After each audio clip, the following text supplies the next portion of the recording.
Hi friends, welcome back to my channel. ఈ స్టోరీకి writer SNMR Sridhar గారండి. శ్రీధర్ గారి అన్ని స్టోరీస్ కి కాపీరైట్స్ వర్తిస్తాయి. ఆయన పర్మిషన్ లేకుండా యూట్యూబ్ లోనే కాదు, మరే ఇతర సోషల్ మీడియా నెట్వర్క్ లో కూడా ఆయన స్టోరీస్ ని అప్లోడ్ చేయడానికి వీల్లేదు. దయచేసి అలా చేయకండి ఫ్రెండ్స్. అలా చేస్తే లీగల్ గా చాలా ప్రాబ్లమ్స్ ఫేస్ చేయాల్సి వస్తుంది. అలానే ఈ స్టోరీస్ చదువుతున్న వాళ్ళైనా వింటున్న వాళ్ళైనా మీరు మరే ఛానల్లోనైనా శ్రీధర్ గారి స్టోరీస్ ని చూసినట్లయితే వెంటనే నాకు కామెంట్ బాక్స్ లో మెసేజ్ చేయండి. ఇది పూర్తిగా శ్రీధర్ గారి ఛానల్ అండి. కేవలం ఆయన స్టోరీస్ మాత్రమే ఇందులో ఉంటాయి. కానీ కొంతమంది పేర్లు మార్చి వేరే ఛానల్స్ లో ఆయన స్టోరీస్ ని అప్లోడ్ చేస్తున్నారు. మీరు అలా చూసినట్లయితే నాకు మెసేజ్ చేయండి. ఇక లేట్ చేయకుండా వీడియోలోకి వెళ్ళిపోదాం ఫ్రెండ్స్. ఎస్ఎన్ఎంఆర్ శ్రీధర్ గారు రాసినటువంటి మనోభిరాముడు 79వ భాగం. ఫోన్ చేస్తాడేమోనని ఫోన్ వైపు చూస్తూ కూర్చున్న మనుకి ఎంతకీ అభి నుండి ఫోన్ రాలేదు.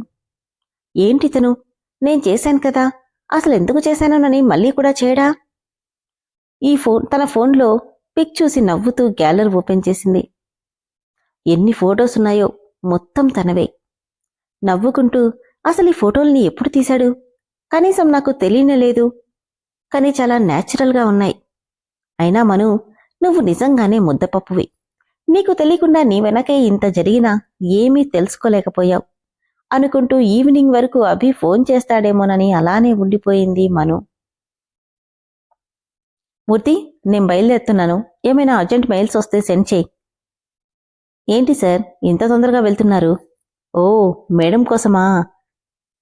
సార్ మర్చిపోయాను, మేడం మార్నింగ్ మీరు మీటింగ్లో ఉన్నప్పుడు కాల్ చేశారు. అప్పుడు గుర్తొచ్చింది, మీటింగ్లో ఉన్నప్పుడు మను ఫోన్ చేయడం, తనని తిట్టడం. ఓ షిట్, అసలు తన సంగతే మర్చిపోయానే. ఏంటి సార్ ఆలోచిస్తున్నారు? ఏం లేదు, కానీ మేడం ఎందుకు ఫోన్ చేసిందో చెప్పిందా? లేదు సార్, ఊరికే మీకోసం చేశానని చెప్పారు. ఓకే అని కారులో కూర్చోగానే కార్ మాన్షన్ వైపు దూసుకెళ్ళింది. బాల్కనీలో చలిగాలికి వణుకుతూ చంద్రుణ్ణి చూస్తూ నిలబడి ఉంది మను. అభి రావడం కూడా గమనించకపోవడంతో అభి తనని దూరం నుండి ఒకసారి చూసి ఫ్రెష్ అవడానికి వెళ్ళాడు. తను తిరిగొచ్చాక కూడా ఎలా ఉందో అలానే నిలబడి ఉన్న మనుని చూసి మను మను అని పిలిచినా పలక్కపోవడంతో గాలికి ఎగురుతున్న పైట కొంగును పట్టుకొని లాగడంతో చిన్నగా కేకేసి 2 అడుగులు వెనక్కి వేసి తల తిప్పి చూసి మీరెప్పుడొచ్చారు అని అడిగింది. నేను వచ్చింది కూడా గమనించినంతగా ఏం ఆలోచిస్తున్నావు? చందమామను చూస్తున్నాను. అంతసేపు చూసేలా ఏముంది ఆ చందమామలో? ఆకాశంలోకి చూస్తూ చంద్రుడికి నీకు చాలా దగ్గరి సంబంధం ఉంది కదా అభి. ఆ చంద్రుడికి మచ్చ ఉన్నట్టే నీకు ఒక మచ్చ ఉంది. దాన్ని నేను పోగొట్టగలనా అని ఆలోచిస్తున్నా. ఎప్పటినుండో ఉన్నవి అంత ఈజీగా పోవులేమను. కాని మధ్యలో వచ్చినవి మధ్యలో పోతాయి కూడా. ఏమో, ఈ 6 నెలల తర్వాత నీ అలవాట్లు అంటే నువ్వే అసహించుకునేలా మారిపోతావేమో అభి. అది చూద్దాంలే. కాని మార్నింగ్ ఫోన్ ఎందుకు చేశావు? అది టిఫిన్ చేయకుండా కోపంగా వెళ్ళిపోయావు కదా, చేశావో లేదోనని చేశాను. ఆ మాటకి సీరియస్గా చూస్తుంటే ఏంటలా చూస్తున్నావు? సైలెంట్గా చూస్తున్నాడు. గుటకలు మింగుతూ, అంటే నిన్న నాకు చేసిన ప్రామిస్ మర్చిపోయి డ్రింక్ చేస్తూ ఏ అమ్మాయితోనోనో ఉన్నావేమోనని డౌట్ వచ్చింది అభి. గెస్ చేశా, నువ్వు ఖచ్చితంగా అందుకే చేసుంటావని. అంత కరెక్ట్గా ఎలా గెస్ చేశావు? ఏముంది, నాకు ఫోన్ చేశాక కూడా మళ్ళీ మూర్తికి చేశావంటే అర్థమైపోయింది నేనెక్కడున్నానో తెలుసుకుందామని ఫోన్ చేశానని. నా భయం నాకుంటుంది కదా అభి. అంత భయం అక్కర్లేదు. నేనొకసారి చెప్పాను అంటే దానికి కట్టుబడి ఉంటా. నీకు మరీ అంత డౌట్ ఉంటే ఎవరినైనా స్పైని అరేంజ్ చేసుకోవచ్చు అని చెప్పి వెళ్ళిపోతుంటే, ఏవండి ఒక్క నిమిషం. ఏయ్, అయితే అండి అని పిలు, లేదంటే అభి అని పిలు. ఇలా ఇష్టం వచ్చినట్టు పిలిచావంటే బెండు తీస్తా అంటూ కొట్టబోయాడు. ఆ అంటూ చేతులడ్డం పెట్టుకుంది మను. నెమ్మదిగా చేతులు దించేసి చేప కళ్ళలా కళ్ళని ఆడిస్తుంటే, నేనింకా కొట్టలేదు. అయితే చెప్పండి, మీకెలా పిలిస్తే నచ్చుతుందో?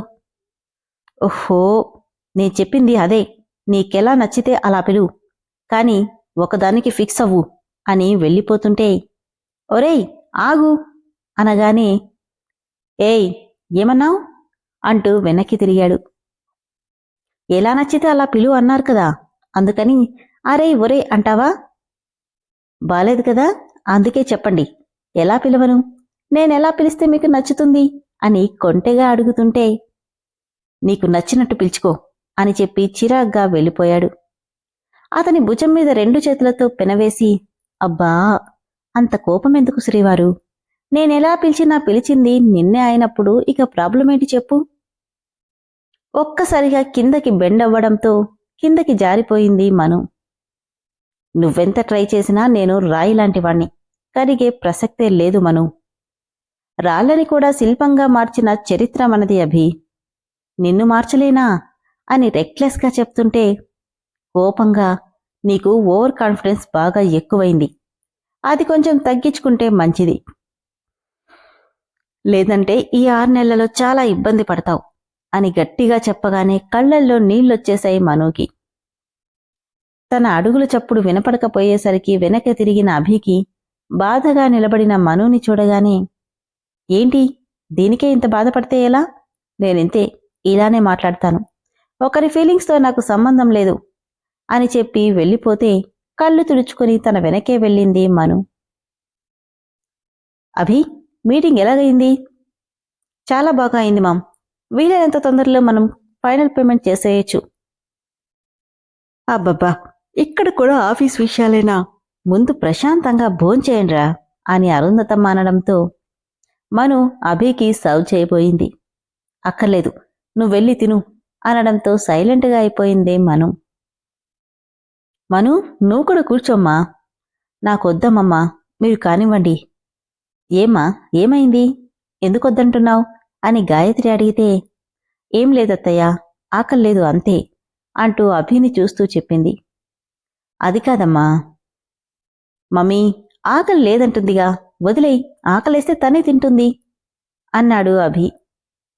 పెళ్ళాం తిన్నదో కూడా లేదో కూడా తెలుసుకోకుండా తన పని తను చేసుకుంటున్నాడు, వీణ్ణి మార్చాలని ఈ పిల్ల కంకణం కట్టుకుంది అని రామ్ మనసులోనే తిట్టుకుంటుంటే, మేడం ఇప్పుడే కాదు సార్, పొద్దున్నుండి ఏమీ తినలేదు, ఎన్నిసార్లు అడిగినా ఆకలి లేదన్నారు అని గౌరి చెప్పడంతో అభి నోట్లో పెట్టుకోబోతున్న ముద్ద కాస్త ప్లేట్లోకి జారిపోయింది.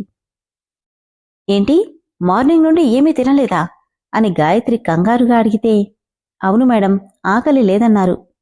మను, ఏమైందమ్మా?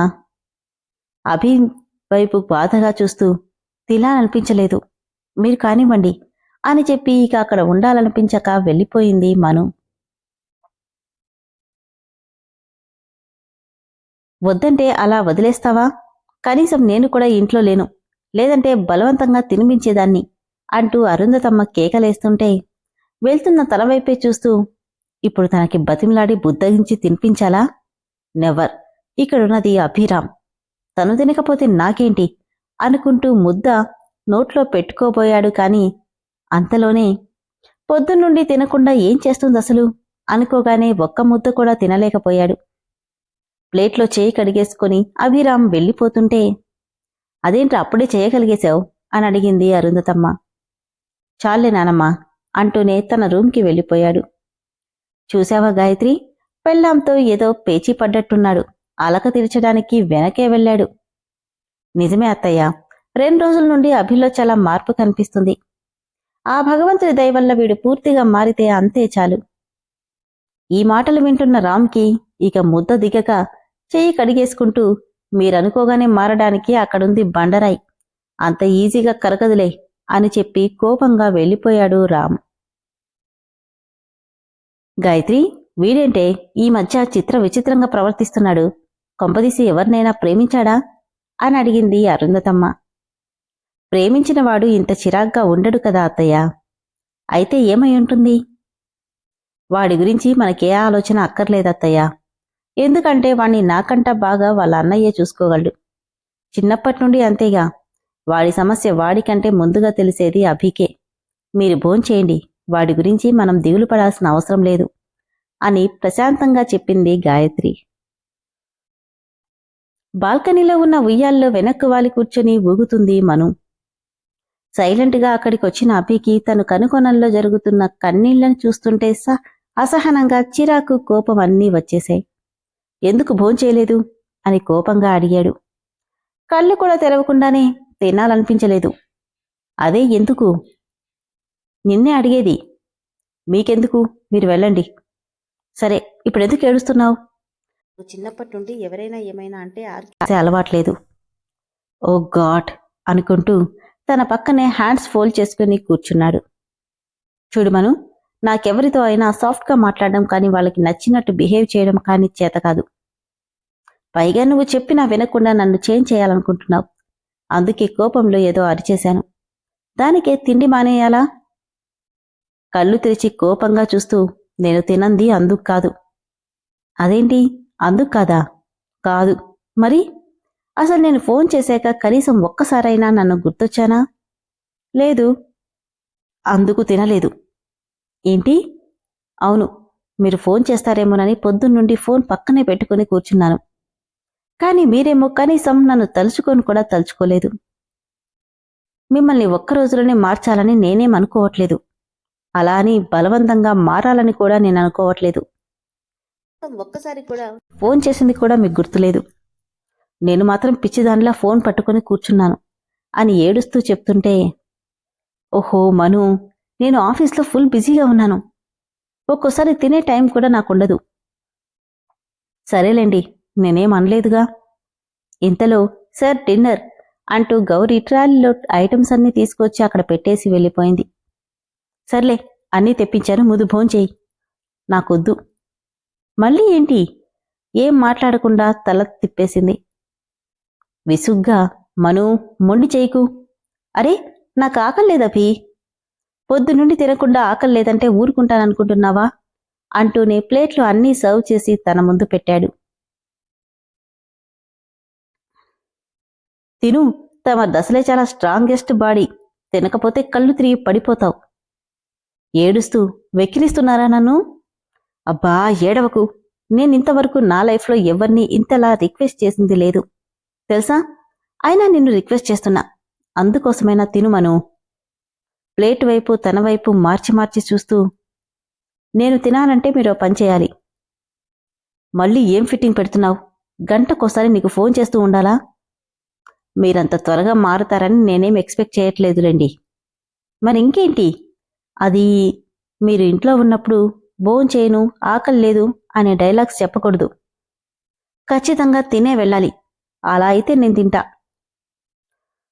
ఓహో అనుకుని కోపమంతా బిగబట్టి, ఓకే, 3 పూటలా నీ చేతి వంటే తింటాను.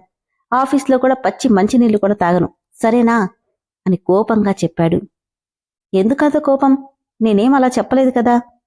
నేను చెప్తున్నాను కదా, ఇకనైనా తిను. ముఖం చూడు ఎలా పీకుపోయిందో. ఇదిగో, ఈ 6 నెలలు మీరిలా నన్ను తిట్టకూడదు. కోపం కంట్రోల్ చేసుకుంటూ, సరే అంటే నేనేం చేసినా సైలెంట్గా ఉండాలి. ఇది మాత్రం కుదరదు. ప్రతిసారి ఏదో ఒక తిక్క పని చేస్తుంటావు. అలా అయితే నాకే ముద్దు పోండి. తినకు, బతిమలాలుతుంటే ఎక్కువ చేస్తున్నావు అంటూ ప్లేట్ పక్కన పెట్టేస్తుంటే, ఇదేంటిలా అయింది? ఎక్కువ చేసేశానా అనుకుని అంతలోనే, లేదులే, ఆయనకి నా మీద ప్రేముంటే ఖచ్చితంగా నాకు తినిపించకుండా వదల్డు అని మనసు చెప్తుంటే వెళ్తున్న అభివైపు బాధగా చూస్తుంది. ఆ చెవుపులు తగిలాయో ఏమో, వెళ్లేవాడు కాస్త మళ్లీ వెనక్కొచ్చాడు. సరే, నీ ఇష్టం. రేపట్నుండి ఈ 6 నెలల వరకు నువ్వేం చేసినా ఏమీ అనను, సరేనా? మెరిసే కళ్ళతో నిజంగానా? నిజం. తన చెయ్యి తల మీద పెట్టుకుని ప్రామిస్ అంటే, నా మీద నమ్మకం లేదా? నేనొకసారి చెప్పాను అంటే ఆ మాట మీదే నిలబడతాను అనడంతో నవ్వుతూ సరేనని తలూపింది. ఇక తిను. మళ్ళీ ఏంటి? ఆ అంటూ నోరు తెరవగానే, నేను పెట్టాలా? నా వల్ల కాదు. ఇప్పుడేగా నేనేం చెప్పినా చేస్తానన్నారు, అదంతా అబద్ధమా అంటూ ఏడుపు మొదలెట్టింది. కోపంగా చూస్తూ, మీ ఆడవాళ్ళు ఏడుపుతో ఏమైనా సాధిస్తారు కదా అంటే కోపంగా తల పైక్కకి తిప్పుకుంది. సరే, కమిట్ అయ్యాను కదా, చస్తానా? ఆ అంటూ చేత్తో కలిపి నోటికి అందించగానే నవ్వుతూ నోట్లో పెట్టించుకుంది మను. తన వేళ్లకి తగులుతున్న ఆమె పెదవుల స్పర్శకి అభిలో ఏదో అలజడి మొదలవుతుంటే, త్వరగా పెట్టండి, ఆకలేస్తుంది. కష్టంగా తినిపిస్తుంటే తప్పక తినిపిస్తున్నాడో తెలీదు కాని మొత్తానికి కొసరి కొసరి మరీ కడుపు నిండా తినిపించేసి వాటర్ తాగించాడు.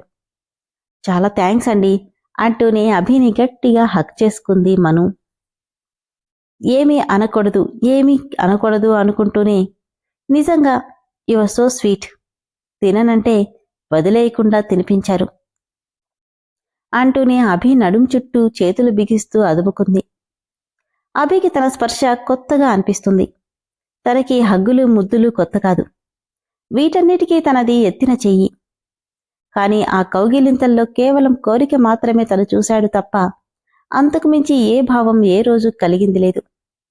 కాని ఇప్పుడు మాత్రం తన స్పర్శలో కోరిక లేకపోగా మాటల్లో చెప్పలేని అంతకు మించి అనుభూతి కలుగుతుంటే చలనమే లేనట్టు నిలబడిపోయాడు అభిరామ్. మను అతనికి దూరం జరిగి, ఇలా ఏడ్చినప్పుడు మా నాన్న కూడా ఇలానే ఇంకెప్పుడు కోప్పడును అని బుజ్జగించు తినిపించేవాడు. అప్పుడు ఇలా థ్యాంక్స్ చెప్పడం నాకు అలవాటు అంటుంటే గట్టిగా, నాకు కూడా నా వల్ల మరొకరు పస్తులుండడం ఇష్టం లేదు. అందుకే నువ్వు అడిగినవన్నీ ఓకే చెప్పాను. అంతేకాని నీ మీద ఇష్టంతో కాదు. నువ్వది గుర్తుపెట్టుకో అని గట్టిగా చెప్పాడు అభిరామ్. తెలుసు మీరంతా ఈజీగా మారే రకం కాదని. నాకు ఫుల్లుగా నిద్రొస్తుంది, బాగా లేట్ అయింది అని వెళ్తుంటే హ్యాండ్స్ ఫోల్డ్ చేసుకుని వాల్కి ఆనుకుంటూ, ఈరోజు నీ ప్లేస్ సోఫా కాదనుకుంటా. నా భార్యగా నా పక్కన నీ డ్యూటీ చేయాలనుకుంటా అని కార్నర్గా చూస్తూ అడిగాడు. దాంతో నడుస్తున్నదల్లా ఒక్కసారిగా ఆగిపోయింది మను. విన్నారు కదా ఫ్రెండ్స్, అభిని మార్చడానికి ఏ చిన్న ప్రయత్నాన్ని విడిచిపెట్టట్లేదు మను. మొదటి రోజులోనే అతని చేత్తో భోజనం తినిపించుకుంది. మరిప్పుడు అతను అడిగిన పని చేస్తుందా లేదా అనేది తదుపరి ఎపిసోడ్లో తెలుసుకుందాం. అలానే ఫ్రెండ్స్, ఈ స్టోరీ మెంబర్షిప్లో ఉంది. స్టోరీ నచ్చినట్లయితే దయచేసి మెంబర్షిప్లో జాయిన్ అవ్వండి. దానివల్ల ఎపిసోడ్స్ మీకు వెంటనే లాక్ ఓపెన్ అయిపోతాయి. అలానే స్టోరీని సపోర్ట్ చేయండి ఫ్రెండ్స్. నా ఛానల్లో స్టోరీస్ మీకు నచ్చుతున్నట్లయితే లైక్ చేయండి, షేర్ చేయండి, సబ్స్క్రైబ్ చేయండి. వేరెవరికైనా షేర్ చేసి సబ్స్క్రైబ్ చేయించండి. దానికంటే ముందుగా స్టోరీని ఫస్ట్ టైం చూస్తున్న వాళ్ళైతే దయచేసి వెంటనే సబ్స్క్రైబ్ చేసుకోండి ఫ్రెండ్స్. Thank you.